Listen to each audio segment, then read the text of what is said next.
दोस्तों आज हम लोग बात करेंगे आईसीआईसी प्रूडेंशियल टेक्नोलॉजी फंड के बारे में। काफ़ी सारे लोगों का मेरे पास सवाल आ रहा था कि ये फंड कैसा फंड है, तो आज मैं डिटेल में आपको बताऊंगा इस फंड के बारे में, कैसे इसने रिटर्न दिए, कहाँ ये पैसा लगा रहा है, इसकी इन्वेस्टमेंट स्ट्रेटेजी क्या है, और एंड में मैं आपको बताऊंगा कि किस टाइप के इन्वेस्टर्स को इस फंड में अभी इन्वेस्ट करना चाहिए।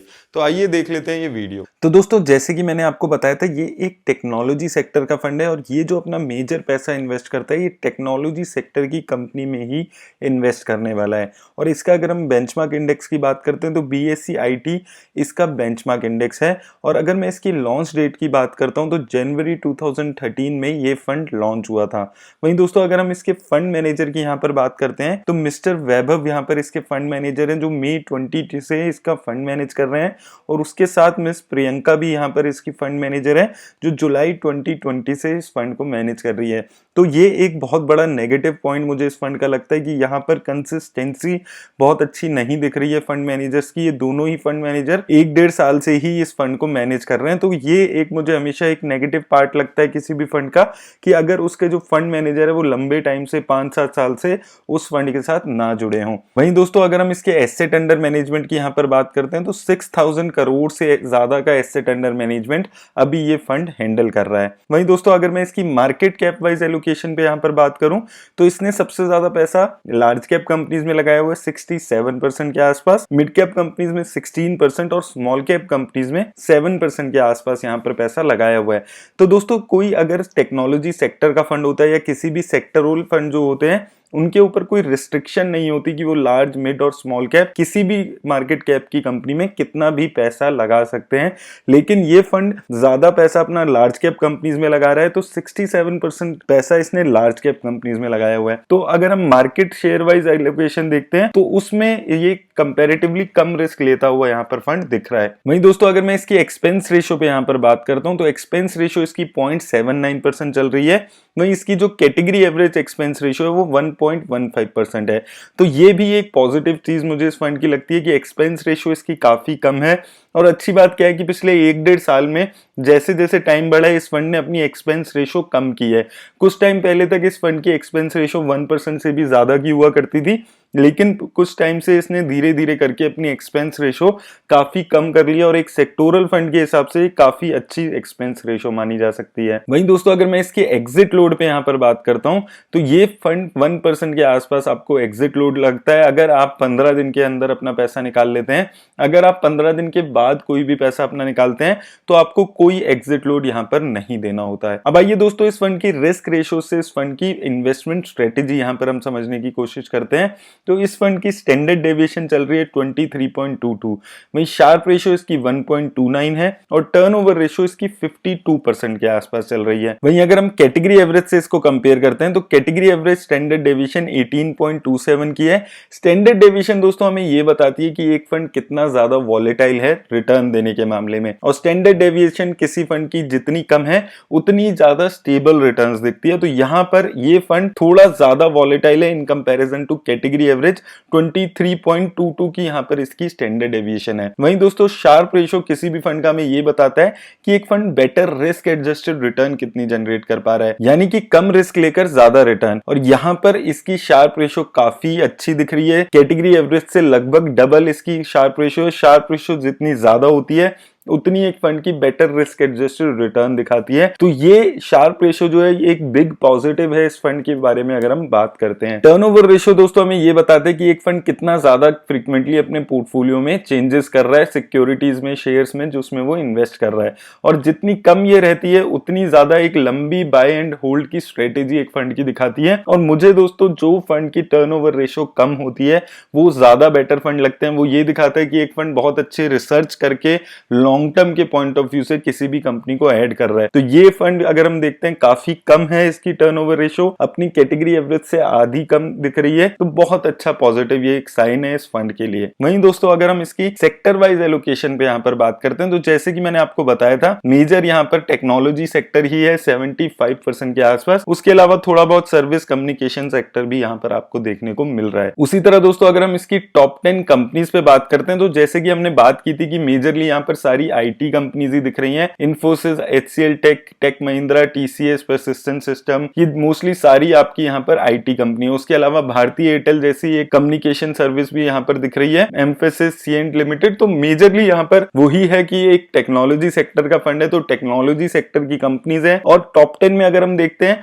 तो मेजरली यहाँ पर आपको लार्ज कैप आईटी सेक्टर की कंपनी दिख रही है। बहुत ज्यादा स्मॉल कैप में, जैसे हमने हैप्पीएस्ट माइंड के बारे में बात करते हैं, एफएल इंडिया के बारे में बात करते हैं, वो यहाँ पर आपको नहीं दिख रहा है। तो कंपैरेटिवली टेक्नोलॉजी सेक्टर में भी एक safer kind of a fund दिख रहा है, क्योंकि टॉप 10 में इसने ज्यादा स्मॉल कैप या मिड कैप कंपनीज को अपने पोर्टफोलियो में ऐड नहीं किया हुआ। और दोस्तों इस फंड के साथ एक अच्छी बात क्या लगती है, आज से 1-1.5 साल पहले आप देखते तो 30-40% एलोकेशन सिर्फ इन्फोसिस में हुआ करता था।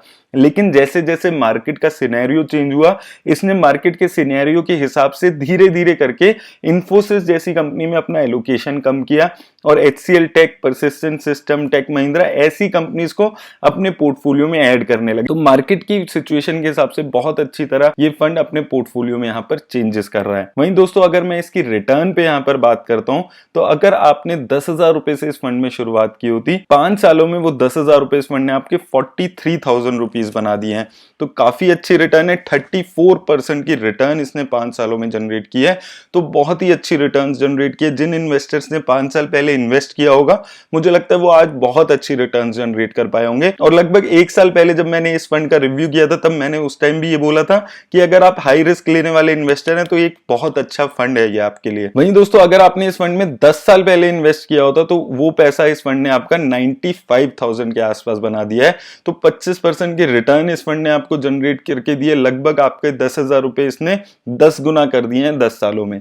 तो बहुत अच्छी रिटर्न्स यहाँ पर हमें देखने को मिल रही है। वहीं दोस्तों अगर हम एसआईपी पे इसकी रिटर्न्स पे बात करें, तो 5 सालों में अगर आपने 1,000 रुपए पर मंथ से एसआईपी कराई होती, तो 60,000 की लागत इस फंड ने आपकी लगभग 1,70,000 के आसपास बना दी है। तो यहां पर भी बहुत अच्छी रिटर्न्स आपको देखने को मिल रही है। बहुत अच्छी रिटर्न्स है, 43% की एसआईपी पे रिटर्न है। बहुत ही ज्यादा अनरियल रिटर्न्स इस फंड ने लंबे टाइम में आपको जनरेट करके दिया है। उसका रीजन दोस्तों प्राइमरीली यही है कि टेक्नोलॉजी सेक्टर आने वाले और भी कई सालों में और पिछले कई सालों से बहुत अच्छा परफॉर्म कर रहा है, और फ्यूचर में भी टेक्नोलॉजी सेक्टर मुझे नहीं लगता कि बहुत ज्यादा अंडर परफॉर्म करेगा। तो वो जो टेक्नोलॉजी सेक्टर का एक अच्छा भरोसा है इन्वेस्टर्स का, वो यहाँ पर इस फंड की रिटर्न से दिख रहा है। और अगर आपने 10 साल पहले इस फंड में 1,000 रुपए की एसआईपी करा रहे होते, तो सिर्फ 1,20,000 की लागत आपकी इस फंड ने 5 लाख से ज्यादा की बना दी है। तो 28% की रिटर्न आप सोचिए इस फंड ने 10 सालों में लगातार आपको जनरेट करके दी है। तो उन इन्वेस्टर्स का बहुत अच्छा फायदा यहाँ पर दिख रहा है जिन्होंने इस फंड में 10 साल पहले इन्वेस्ट किया होगा। लेकिन दोस्तों मैं हमेशा आपको एक चीज बोलता हुआ आया हूं कि किसी भी फंड को अगर आपको जज करना है कि क्या वो फंड अच्छी रिटर्न दे रहा है या नहीं दे रहा है, तो उसको आपको उसके बेंचमार्क इंडेक्स की रिटर्न से जरूर कंपेयर करना चाहिए। तो यहां पर अगर मैं इसकी बेंचमार्क इंडेक्स की रिटर्न से इसको कंपेयर करता हूं, तो यहां पर आप देखेंगे इसके बेंचमार्क इंडेक्स को इसने लगातार 5 सालों में अच्छी मार्जिन से बीट किया है। 1 साल में आप देखेंगे इस फंड ने लगभग 98% की रिटर्न जनरेट की है, और इसके बेंचमार्क इंडेक्स ने सिर्फ 67% की रिटर्न, यानी कि 31% रिटर्न इसने ज्यादा जनरेट की है 1 साल में अपने बेंचमार्क इंडेक्स से। 5 सालों में आप देखेंगे इसके बेंचमार्क इंडेक्स ने 31% की जनरेट की है रिटर्न, और इस फंड ने 35% की रिटर्न जनरेट। तो ये फंड लगातार अपने बेंचमार्क इंडेक्स को बीट करते हुए आ रहा है काफी सालों से। अब दोस्तों बात आती है कि क्या आपको इस फंड में इन्वेस्ट करना चाहिए या नहीं करना चाहिए। तो उससे पहले मैं आपको इसका कंपैरिजन एक और आईटी इंडेक्स से करके दिखाता हूं पहले। तो दोस्तों यहां पर अगर मैं इस फंड का कंपैरिजन निफ्टी आईटी के इंडेक्स से करता हूं, तो मैं यहां पर आपको पिछले 5 सालों की रिटर्न दिखाता हूं। तो यहां पर मैं आपका ध्यान वहां पर निकालना चाहूंगा कि जब मार्च 20 में मार्केट बहुत ज्यादा गिरी हुई थी, तब भी ये फंड कंसिस्टेंटली अच्छी रिटर्न्स आपको प्रोवाइड करके दे रहा था। 22% के आसपास की रिटर्न ये फंड उस वक्त भी जनरेट कर रहा था, और आप देखेंगे कि लगातार बहुत ही अच्छी पॉजिटिव रिटर्न्स आपको जनरेट की है।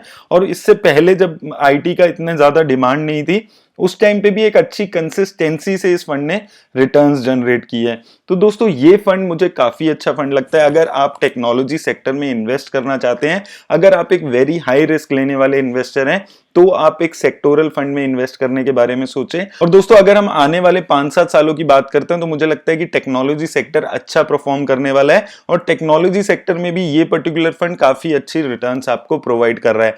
लेकिन दोस्तों मैं आपको हमेशा बोलता हूं कि अगर आप सेक्टोरल सेक्टोरल फंड में इन्वेस्ट करना चाहते हैं तो दो चीजें आपको हमेशा करनी है कि अगर आप वेरी हाई रिस्क लेने वाले इन्वेस्टर हैं तो ही आपको एक सेक्टोरल फंड में इन्वेस्ट करना है, और दूसरी चीज आपको अपने ओवरऑल पोर्टफोलियो का 5 से 10% से ज्यादा इन्वेस्ट नहीं करना है। तो सेक्टोरल फंड में इन्वेस्ट करते हुए आप इन चीजों का जरूर ख्याल रखें। टिकट टेप का लिंक मैंने डिस्क्रिप्शन में दे दिया है अगर आप लोग भी ऐसे ही एनालिसिस करना चाहते हैं। धन्यवाद।